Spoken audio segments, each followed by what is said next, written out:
I love gold.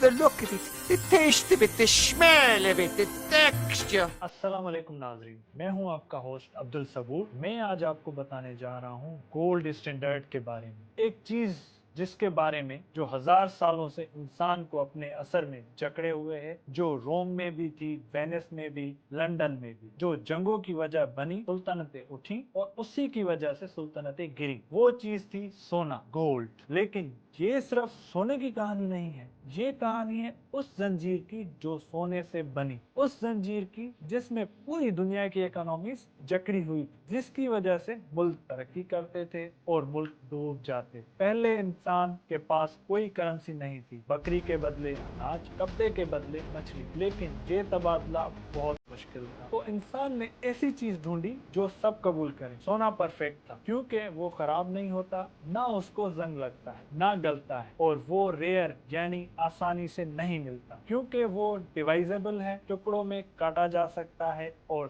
सबको पसंद है। सन 1717 लंदन रॉयल मिंट यानी सिक्के बनाने की जगह एक आदमी बैठकर हिसाब लगा रहा। वो आदमी था सर आइजैक न्यूटन, वही न्यूटन जिन्होंने ग्रेविटी दरियाफ्त। वो उस वक्त रॉयल मिंट के मास्टर थे। उन्होंने सोने और चांदी का एक्सचेंज रेट सेट किया। थोड़ी सी गलती की, सोना थोड़ा महंगा सेट हो गया। नतीजा, चांदी के सिक्के छुपाए जाने लगे, बाजार से गायब, और इंग्लैंड जाने अनजाने में सोने के स्टैंडर्ड पर चला गया। एक साइंटिस्ट की छोटी सी गलती और दुनिया की मॉनेटरी हिस्ट्री बदल गई। क्लासिकल गोल्ड स्टैंडर्ड सन 1870 से 1914 तक अपने पूरे उरूज पर था। लेकिन ये काम कैसे करता था, समझ लो इसे एक जंजीर की तरह। पहला रूल, हर नोट सोने के बराबर। अगर आप किसी मुल्क का नोट रखते हो, वो मुल्क गारंटी करता है कि वो नोट एक तयशुदा कीमत पर हर वक्त, कोई सवाल नहीं। दूसरा रूल, एक्सचेंज रेट फिक्स थे। अगर बर्तानिया का पाउंड इतना सोना और अमेरिका का डॉलर उतना सोना, तो पाउंड और डॉलर का आपस में रेट अपने आप फिक्स हो गए। कोई मैनिपुलेशन नहीं, कोई चीटिंग नहीं। सोना बाहर गया तो करेंसी कम हो गई, करेंसी कम होगी तो कीमतें गिरेंगी, कीमतें गिरेंगी तो एक्सपोर्ट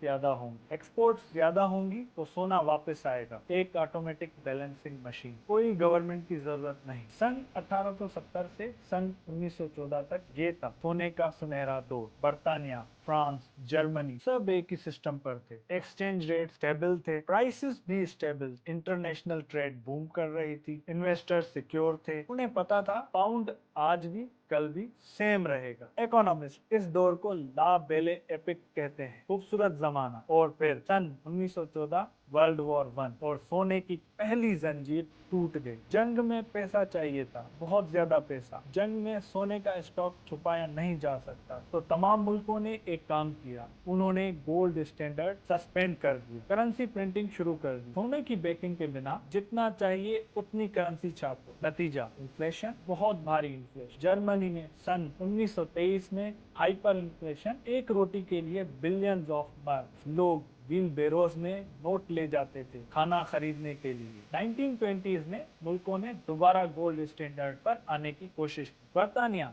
1925 में वापस आए, लेकिन प्री पावर रेट जो बहुत ओवर वैल्यू था। एक्सपोर्ट्स तकलीफदेह हो गई, अनएम्प्लॉयमेंट बढ़ गई और मजदूर नाराज। ग्रेट डिप्रेशन में इकोनॉमिस्ट ने कुछ अजीब देखा। वो मुल्क जो गोल्ड स्टैंडर्ड से पहले निकले, वो पहले रिकवर हुए। बर्तानिया 1931 में निकल गए और हल्की रिकवरी शुरू हो गई। अमेरिका सन 1933 में निकला। एफडीआर ने गोल्ड स्टैंडर्ड तोड़ दिए और इकोनॉमी ऊपर उठी। गोल्ड स्टैंडर्ड एक स्ट्रेट जैकेट था डिप्रेशन। हुकूमत चाहे भी तो पैसा प्रिंट नहीं कर सकती लोगों को राहत देने के लिए। सिर्फ गोल्ड की लिमिट की वजह से लाखों लोग भूखे रहे। जुलाई 1944 वर्ल्ड वॉर 2 अभी खत्म हुई नहीं थी। दुनिया के 44 मुल्कों के नुमाइंदे एक होटल में मिले। मिशन, दुनिया की इकोनॉमी दोबारा बना। एक तरफ था जॉन मेनार्ड, बर्तानिया का महान इकोनॉमिस्ट। दूसरी तरफ हैरी डेक्स्टर वाइट, अमेरिका का रिप्रेजेंटेटिव। और वहां ब्रेटन वुड्स एग्रीमेंट बना। नया सिस्टम क्या था? क्लासिकल गोल्ड स्टैंडर्ड नहीं, वो टू रिजिड था। लेकिन कोई एंकर भी चाहिए था करेंसी को स्टेबल रहने के लिए। तो उन्होंने क्या किया? कंप्रोमाइज। सिर्फ यूएस डॉलर सोने से बंधी होगी, $35 पर ऑन्स, और वो सोने से जुड़ा हुआ होगा। बाकी तमाम करेंसी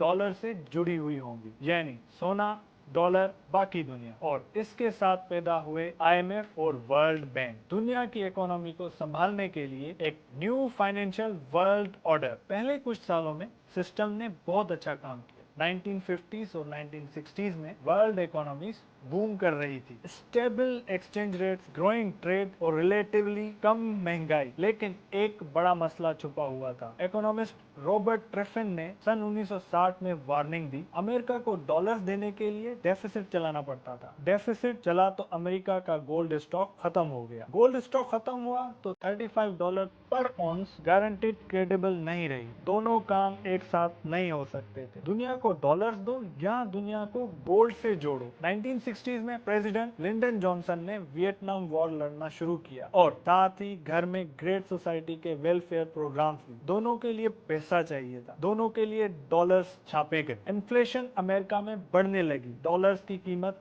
शक में आ गई और यूरोप के मुल्क खास करके फ्रांस डॉलर ले आया और कहा हमारा गोल्ड दो। फ्रांस ने एक डॉलर्स का जहाज भर के अमेरिका भेजा गोल्ड लेने के लिए। इसकी वजह से अमेरिका का गोल्ड वॉल्ट फोर्ट नॉक्स खाली होने लगा। 15 अगस्त 1971 संडे का दिन प्रेसिडेंट रिचर्ड निक्सन टेलीविजन पर आए। मैं आज अनाउंस करता हूं कि यूनाइटेड स्टेट्स डॉलर्स को गोल्ड में कन्वर्ट करना बंद कर रहा है, फौरन और indefinite. The strength of a nation's currency is based on the strength of that nation's economy. And the American economy is by far the strongest in the world.